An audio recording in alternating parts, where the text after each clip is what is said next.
Nothing worth doing ever came easy. Now our most waited wait is over.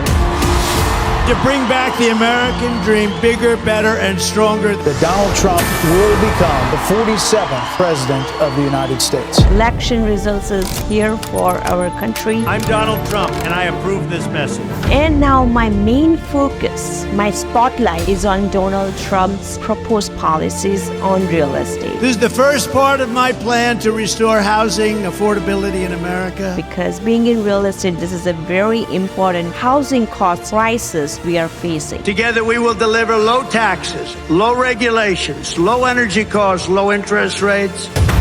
So right now the cost is skyrocketed and affordability is also on a crisis levels. More than 25% of the cost of a new single-family home and 40% of the cost of multifamily I homes. really want to see, and I wanted to analyze in this video the claim what he's making to tackle these issues is really going to make sense and is really going to give us the results. So this is not directly political opinion video, but it's more of the analysis what's going on in real estate right now and how his policies can help us or how it can be better, how, I hope they take it with the better strategy and it helps us in a real sense. You are free to comment below. I would love to hear from you because there will be different opinions here in this topic, and I love to hear from you guys also how you think his proposed policies can really, in a literal sense, practically can help us or not in the coming years. So here is my breakdown of Trump's proposed housing policies, each with their intended impacts and the risk critics say they pose to affordability and access. So number one is Trump's deregulation push to boost housing supply. So let's talk about that. So Trump's plan prioritized the cutting back on zoning and environmental regulations to speed up home construction, especially in the areas with a tight supply. This move aims to reduce construction costs and make it easier for developers to build the new homes. However, experts caution that deregulation tends to benefit high-profit market rate housing rather than affordable options. We are talking about the affordability is a big question right now as developers favors projects with the better returns. Harvard's Joint Center for Housing Studies and National Low Income Housing Coalition points out that without specific mandates for affordable units, deregulation typically leads to more luxury homes that don't help low to middle class families, which are facing actually a housing squeeze, as we experience right now. So this is the big question. If his policy, if it's handled the way he talks about in his campaign, is really going to help the middle class families. I'm sure right now what the prices we are seeing as a locals in Florida also, we are feeling so much overwhelmed. At some point, Florida was considered like affordable state. Just similar to that, there are some other states were considered affordable states, so they were very much higher into the moving real estate market, relocation market, but now the tables are turned because they are not anymore in affordable ranges. So many states have experienced that in the last few years, and putting more deregulations, what Trump policies talks about, if they focus on affordable ranges of the houses, then definitely it can help.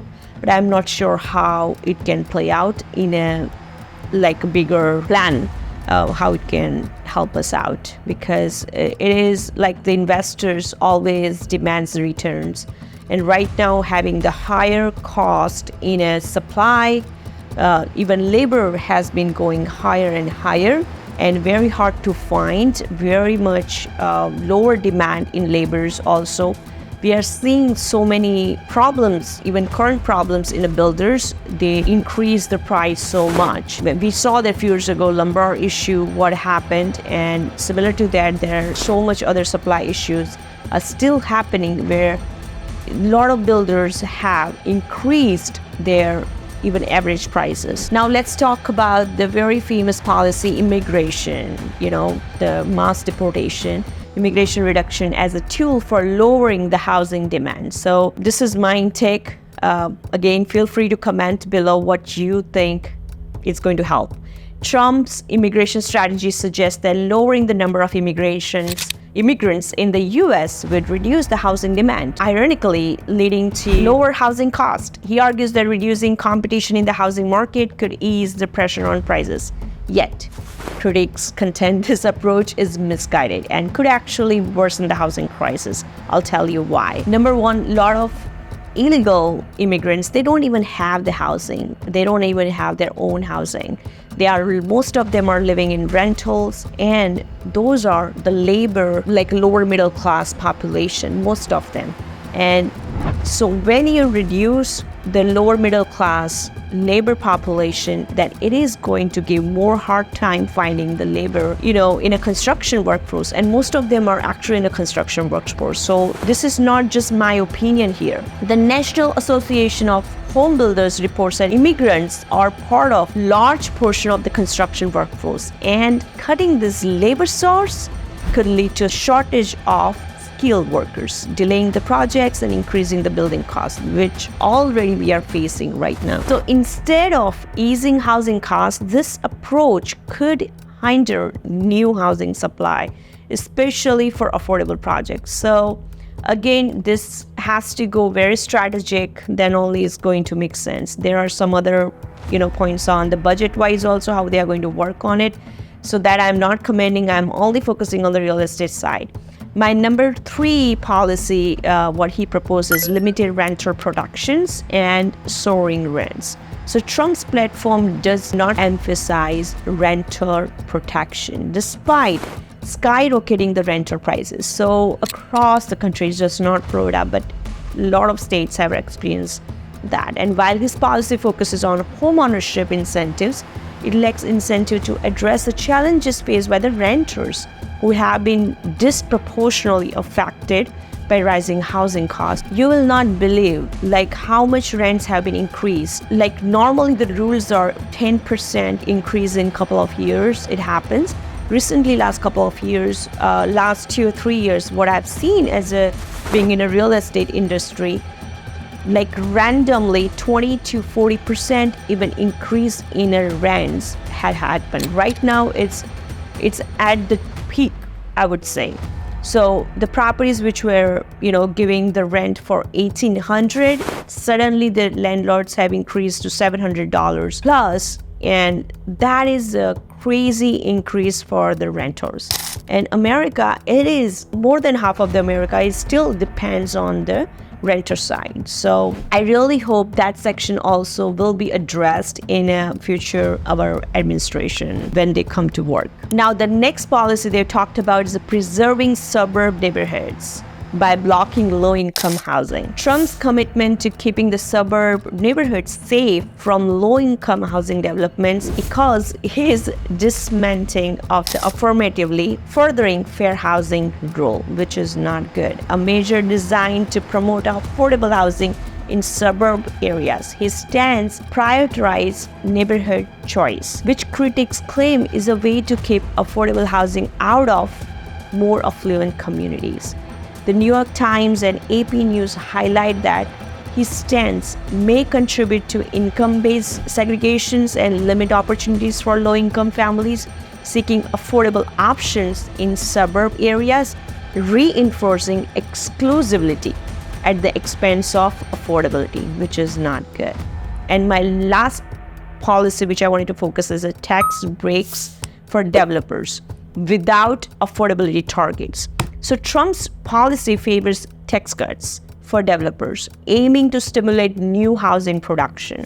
These tax breaks are structured to incentivize constructions and investments, but come without specific requirements for affordable housing. So this is, again, he's promoting more on a luxury side. Housing advocates, including the National Low Income Housing Coalition, argues that without targeted affordability mandates, such incentives will be terrible, and that can lead to increase in high rents, luxury units. The lack of requirement for affordability housing, they say, risk benefiting corporate landlords and the real estate investors, more than average Americans looking for affordable options. So, in summary, Trump's housing strategy emphasized deregulation, limited immigration, and developers' incentives with a focus on increasing the housing supply. Yet, without affordability mandates and renters' protections, it's kind of difficult to reach to us like normal American citizens. So I really hope now new administration works on those flaws and prove us wrong. And we want the affordable housing market. Do not want more challenges anymore in housing market. What do you say? Comment me below. And what is your opinion about this current market and how the future will be rolling into? Let's talk in some other housing videos. This topic will be continued because we do want to discuss how the market will be rolling in 2025. Thank you for watching.